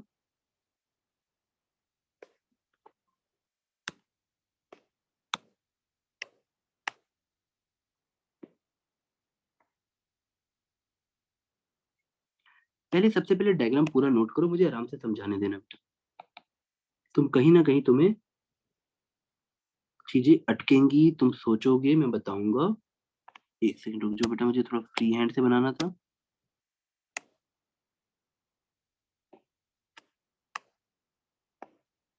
बेटा आप एग्जैक्ट कॉपी करना, ये कॉन्सेप्ट अच्छा वाला है। स्मूथ रखना, ग्राफ शुड बी स्मूथ,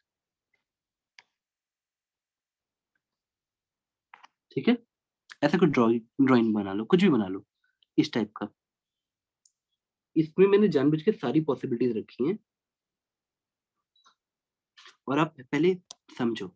एक पार्टिकल जो एक्स एक्सिस पे मूव कर रहा है, दिस इज एक्स एक्सिस या position, this is energy.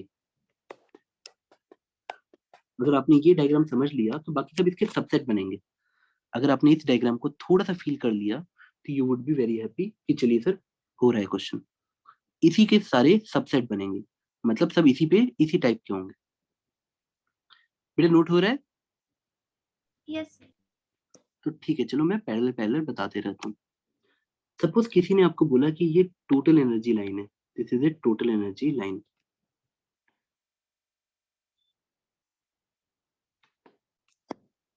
This is total energy line, total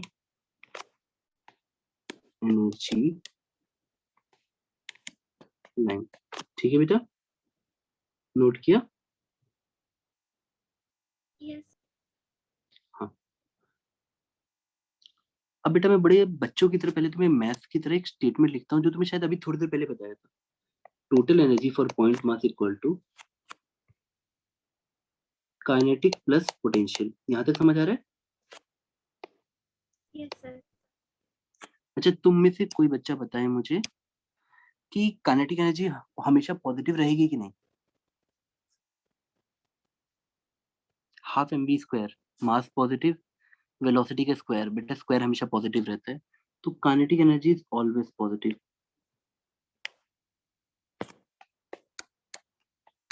ये समझ आया? Potential energy may be negative. Positive, may be negative, और मे बी नेगेटिव और जीरो जीरो भी हो सकती है। अब तुम मुझे कॉमन सेंस से बताओ, अगर तुम किसी पॉजिटिव या नेगेटिव चीज में, ये देखो ऐसे समझ रहे कि ये क्या है, पोटेंशियली कुछ भी हो सकती है, -5, +5 या 0, एग्जांपल के लिए। अगर इस चीज में मैं कोई काइनेटिक एनर्जी जोड़ूंगा, पॉजिटिव चीज, तो टर्म बढ़ेगा या घटेगा? बेटा किसी भी चीज में कोई पॉजिटिव जोड़ोगे तो बढ़ता है ना, बढ़ेगा। -5 बढ़ेगा। तो total energy is always potential plus kinetic. तो टोटल एनर्जी हमेशा हमेशा पोटेंशियल से ज्यादा रहेगी, ऑलवेज। इसको अच्छे से समझ लो। देखना आपका एनसीईआरटी क्वेश्चन बहुत इजी लगेगा, लेकिन बेटा बहुत अच्छा क्वेश्चन है, क्योंकि आप ये पढ़ चुके हो तो इजी लगेगा। क्या आप ये बात समझ गए? बेटा potential energy yes yes. Negative positive दोनों हो सकती है, पर जब तुम उसमें काइनेटिक जोड़ते हो तो टोटल बन जाती है। तो total should be always greater than potential. तो अब तुम बताओ, किसी भी दुनिया में, ऑन एनी अर्थ, ये जो आपका स्टार्टिंग वाला सेक्शन मैंने बनाया है, देखो इसीलिए मैं अलग अलग कलर यूज कर रहा हूँ बेटा। This section is physically not possible और कैन नॉट बी डन, ये पॉसिबल नहीं, not possible, not real, not physical. क्या बात समझ गए? ये ग्राफ कभी ऐसा नहीं हो सकता, जहां पे बनाओ ना ऊपर वो काट देना कि सर वो गलत है। क्या मेरी बात समझ गए? यस। सर ये वाला एक और बार ग्रीन वाला। बेटा आप एक चीज बताओ, आप पोटेंशियल एनर्जी कैसे रख सकते हो? -100 रख सकते हो किसी भी इंस्टेंट पे, +100 रख सकते हो, कुछ भी रख सकते हो पोटेंशियल एनर्जी को। लेकिन जब तुम उसमें कोई पॉजिटिव चीज जोड़ोगे तो पोटेंशियल से, बेटा अच्छा ऐसे सोचो, मैं नंबर लाइन के हिसाब से समझता हूँ कि चलो बेटा, पोटेंशियल एनर्जी नेगेटिव हो सकती है, पॉजिटिव हो सकती है, लेकिन जब तुम उसमें पॉजिटिव जोड़ोगे तो वो राइट हैंड साइड शिफ्ट होगी ना। नेगेटिव में भी पॉजिटिव जोड़ोगे तो कम नेगेटिव हो जाती है, पॉजिटिव में पॉजिटिव जोड़ोगे और पॉजिटिव हो जाएगी, है ना। तो टोटल क्या है? Potential plus kinetic. तो टोटल हमेशा पोटेंशियल से ज्यादा, मैग्नीट्यूड में नहीं बेटा, साइन की बात कर रहा हूँ। ऐसा होगा कई बार कि total energy is less than potential in terms of magnitude, but with sign total is always greater than potential, क्योंकि kinetic is being added to potential. ठीक है। Yes, sir. अब ये बताओ, हम्म, अगर if this is a total diagram, और जहां मैं ये कह रहा हूँ कि ये जो रेड लाइन है, इट रिप्रेजेंट, आप इसको लिख लेना बेटा वरना शायद आपको ये वाली लाइन समझ नहीं आएगी। Red represent potential energy. अब बताओ, क्या तुम्हें वो पॉइंट समझ आया ग्रीन वाला? दिस इज नॉट पॉसिबल कि रेड की वैल्यू ब्लू लाइन से बड़ी हो जाए, हाईएस्ट तो ब्लू ही रहेगा। क्या तुम बात समझ गए?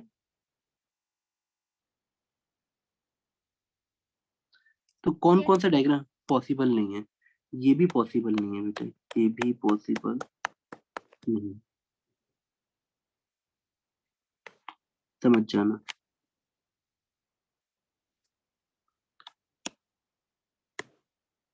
अच्छा मैं बहुत सारे पॉइंट लिखने वाला हूँ, ध्यान देना। काइनेटिक एनर्जी जीरो, किस किस बच्चे को ये बात समझ आ गई? मैं कोई नई चीज कर रहा हूँ क्या? अगर मैं बोल रहा हूँ रेड ब्लू पे है, तो रेड अगर ब्लू पे है, दैट मीन्स ब्लू क्या है बेटा आपका? टोटल। और रेड क्या था आपका? Potential energy. अगर टोटल पोटेंशियल के बराबर है तो काइनेटिक तो जीरो होगा ही ना। कितने बच्चों को ये बात समझ सर आई? हाँ बेटा बोलो।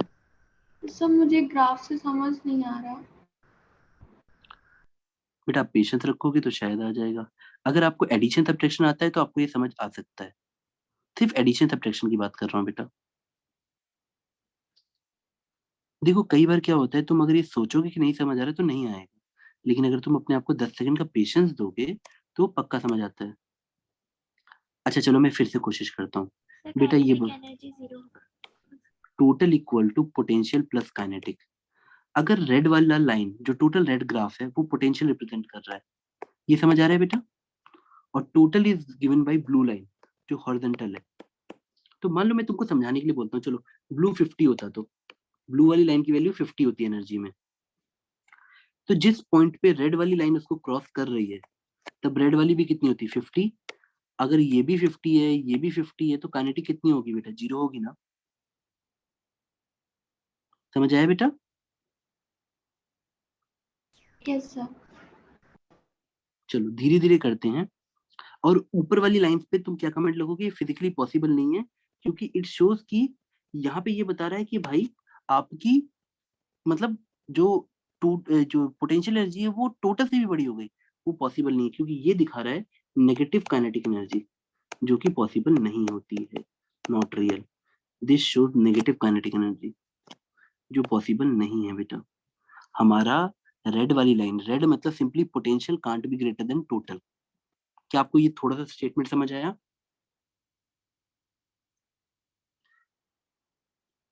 Yes sir. ठीक है बेटा। ये इतना नहीं है बेटा, इसमें बहुत सारी चीजें हैं।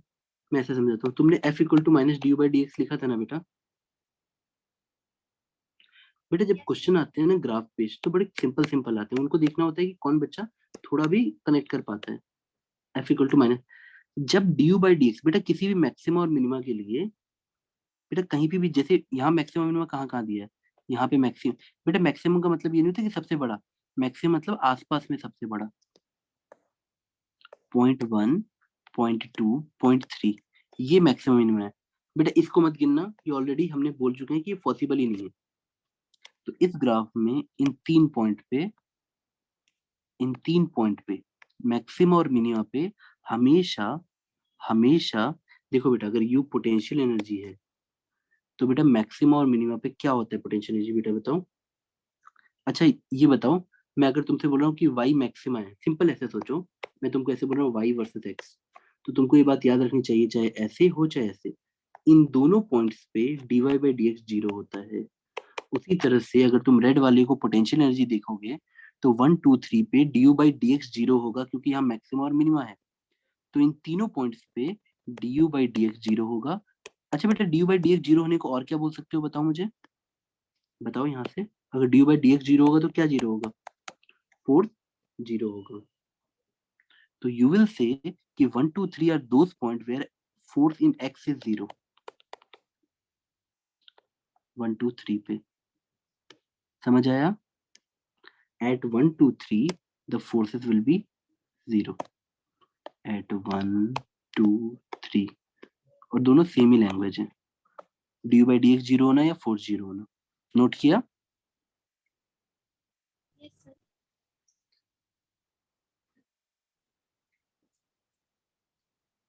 चलो बेटा, इसमें बहुत सारे अच्छे अच्छे केसेस हैं, मैं और कराता हूँ। ये डायग्राम इंपॉर्टेंट है, पहला वाला डायग्राम पढ़ लिया बेटा, ठीक है?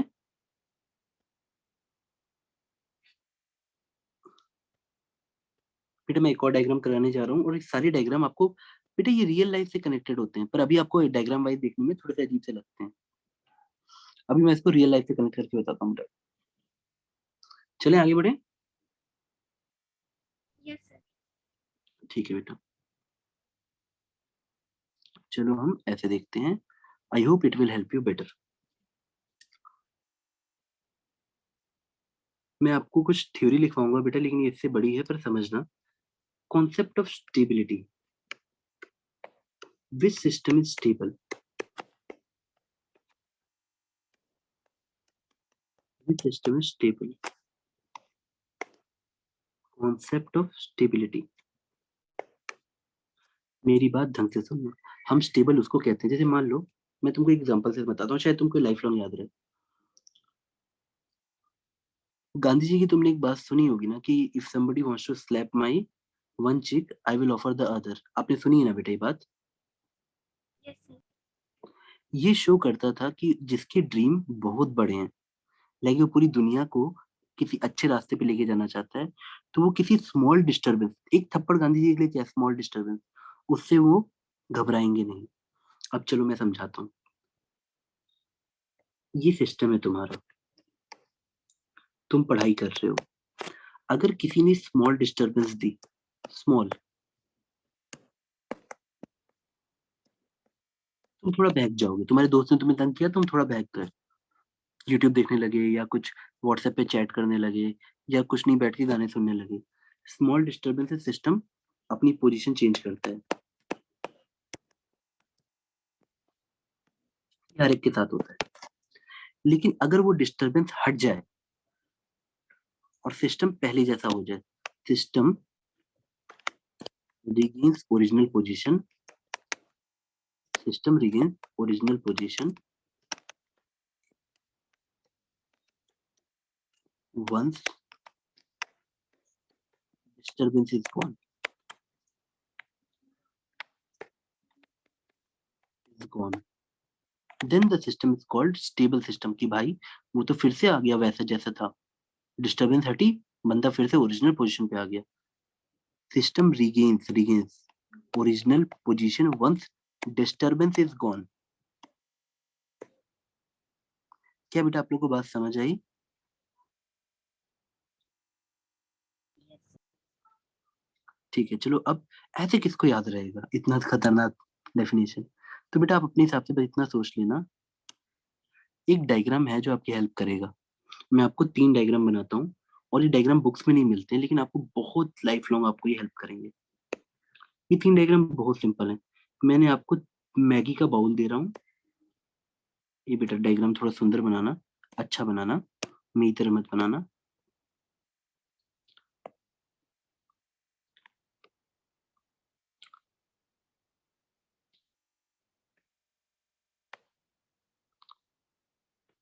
ठीक है बेटा, ये जमीन पे ऐसे सोच लेना। चलो मैं तीन जगह पे, तीन जगह पे एक छोटी सी बॉल को रख रहा हूँ,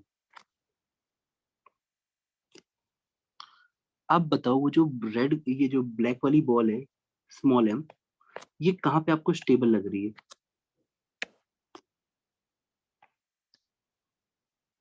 बताओ, डायग्राम 1 में, डायग्राम 2 में, डायग्राम 3 में? सर 3 के नीचे कुछ है क्या?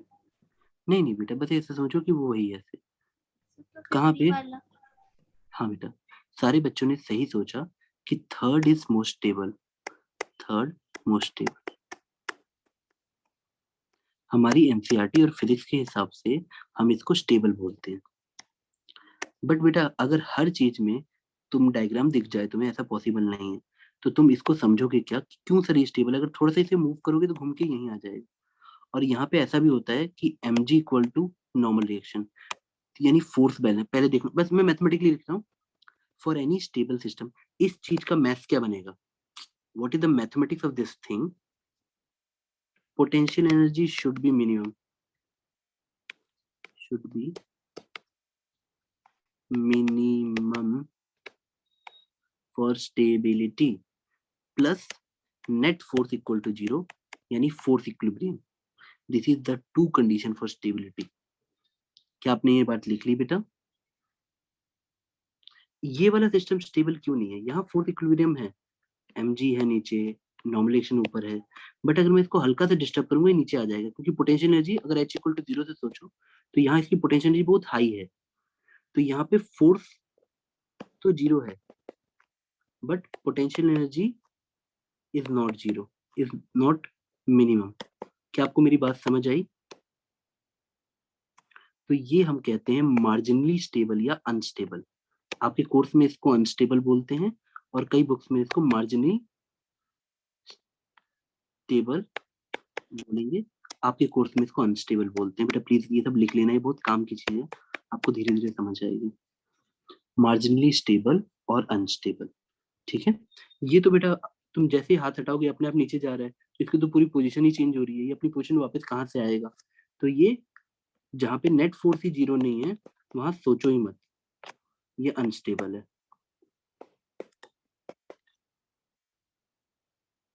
ठीक है बेटा, 3 केस बने। अब जिस बच्चे को ये वाला केस समझ आ गया उसकी जिंदगी सफल हो गई। ये वाला case, net force zero, potential energy should be minimum. बेटा आपने समझे? Yes sir. चलो चेक करते हैं कि आप सही में समझे कि नहीं। आपको थोड़ी देर पहले एक डायग्राम बनाया था, देखो मैं फिर से भी बना के समझा सकता हूँ। ये डायग्राम क्यों ब्यूटीफुल डायग्राम है? क्योंकि इसके थ्रू एक टीचर चाहे तो सब समझा दे। अच्छा अब तुम बताओ 1 2 3 में से कौन सा वाला स्टेबल होगा? सर 1 3 क्यों नहीं होगा? 3 भी होगा बेटा, ठीक है? 3। तो आप ये समझे कि सर पोटेंशियल एनर्जी मिनिमम होनी चाहिए, तो 1 और 3 स्टेबल भी होंगे।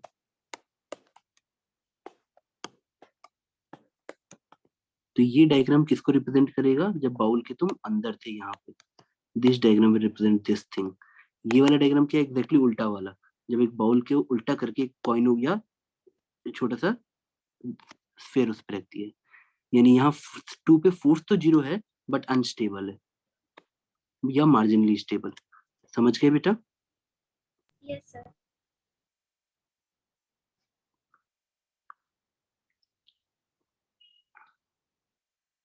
बेटा ये बहुत ही इंपॉर्टेंट कॉन्सेप्ट है, और आप कितनी भी बुक्स पढ़ जाओ मैं गारंटी दे रहा हूँ तुमको ऐसे नहीं समझ आएगा, चाहे कितना भी कर लो। तो इस रिकॉर्डिंग को थोड़ा ध्यान से, आखिरी के जो ये सब डायग्राम्स है ना, पोटेंशियल डायग्राम्स, इन पे बहुत ध्यान से सुनना बेटा, क्योंकि every statement I am telling वो 2 या 3 क्वेश्चन बनेंगे। तो जब आप लोग सिर्फ लिखते हो तो कई बार रिकॉर्डिंग को बार बार देख के स्टेटमेंट्स को भी लिख लिया करो जो बताई जा रही है। बेटा मैं आगे बढ़ूं? Yes sir. ठीक है, मान लो अभी तुमको मैंने एक डायग्राम दिया, देखना ये डायग्राम कितना तुम्हें समझाता है।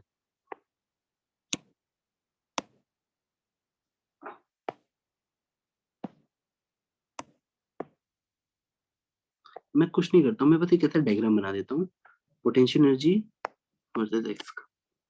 और ये अच्छे से बनाया बेटा, ये मैंने थोड़ा टेढ़ा मेढ़ा कर दिया, बट आप ऐसे समझना पैराबोला टाइप का जा रहा है ये को बना ही देते हैं।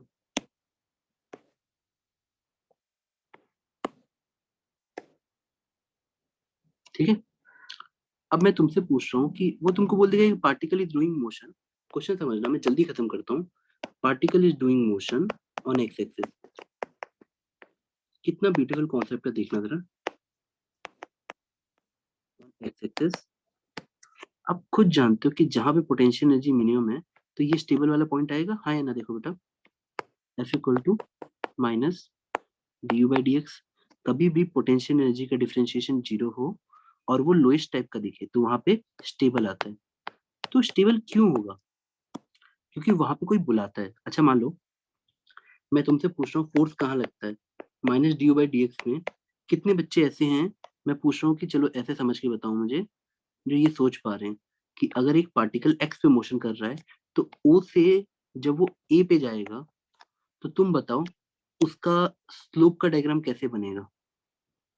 मैं स्लोप का डायग्राम ए पे कैसे बनाऊंगा? ऐसे बनाऊंगा। अब यहाँ पे स्लोप पॉजिटिव है बेटा, स्लोप कैसे निकालते हैं बेटा? यू और एक्स का, तो D U by D x slope होगा ना, हाँ या ना? किसी भी ग्राफ में u बाई एक्स स्लोप होता है बेटा, याद रखना dy बाई dx आपका स्लोप होता है हमेशा टेन थीटा। तो आप मुझे बताओ यहाँ पे D U by D x positive होगा या नेगेटिव, जल्दी बताओ। पॉजिटिव। पॉजिटिव। अगर मैं यहाँ पॉजिटिव रखूंगा तो फोर्स कैसा आना चाहिए? नेगेटिव। दैट मीन्स अगर मैं किसी पार्टिकल को ओ से ए की तरफ ले जाऊंगा तो सिस्टम इस समय उल्टा फोर्स लगाएगा। When you will displace like this, displacement force. इसका जस्ट उल्टा करके यहाँ देख लो, अगर मैं इस पार्टिकल को ओ से बी ले जाए, यही सब क्वेश्चन आते हैं बेटा कि पार्टिकल को ओ से बी ले गए तो क्या होगा। ओ से बी ले जाओगे, बी पे खुद बताओ अगर मैं एक टेंजेंट ड्रॉ करूं तो यहाँ पे तुम अपनी कॉमन सेंस से बताओ मुझे इस टेंजेंट का स्लोप कैसा होगा। ऑब्ट्यूज एंगल पे स्लोप कितना होता है, याद आया बेटा? ये होता है तुम्हारा टेन थीटा या D U by D x. किसी भी पॉइंट पे आपको स्लोप देखना हो तो आप एक टेंजेंट ड्रॉ करो और एक्स एक्सिस के साथ एंगल देखो। तो D U by D x हमारा कैसा है बेटा? ऑब्ट्यूज एंगल में कितना आता है? एक्यूट एंगल के लिए टेन थीटा पॉजिटिव रहता है फॉर एक्यूट, ठीक है। और यहाँ पे बेटा आपको आवाज आ रही है ना? Yes sir. यहाँ पे वो नेगेटिव होगा, ठीक है। अब बताओ D U by D X अगर नेगेटिव होगा तो नेगेटिव का नेगेटिव कितना होगा? देखो ना, force M minus D by D X है, फोर्स पॉजिटिव हुआ। ये देखो, तो बस ये डायग्राम बना लेना। मैं बस ये चाहता हूँ कि तुम ये डायग्राम थोड़ा ऐसे बना लो जल्दी जल्दी कि सर आप ये कहना चाहते हैं कि अगर मैं, एक सेकंड बेटा, इस पार्टिकल को अगर मैं इस तरफ लेके जाऊं तो फोर्स ऐसे लगेगा, अगर मैं पार्टिकल का डिस्प्लेसमेंट ऐसे कराता हूँ तो फोर्स उल्टा लगता है, फोर्स फोर्स डिस्प्लेसमेंट डिस्प्लेसमेंट, ठीक है। ताकि तुम्हें पता रहे वो स्टेबल के पास वापस आएगा। तुम राइट साइड ले जाओ लेफ्ट साइड वापस आएगा, तुम लेफ्ट साइड ले जाओ राइट साइड वापस आएगा, समझ गए? Summary summary summary summary summary, ठीक है। तभी तो वो पॉइंट स्टेबल बना। वो स्टेबल क्यों रहेगा? जब तुम उस पॉइंट के अबाउट आगे जाओगे तो वापस वहीं आएगा। याद है, सिस्टम अपने पास वापस आता है अपनी ओरिजिनल पोजीशन पे, ठीक है बेटा। और this G was sir. Really really really important lecture, आप प्लीज 3-4 बार देखना। बेटा मैं रखता हूँ, बाय बेटा।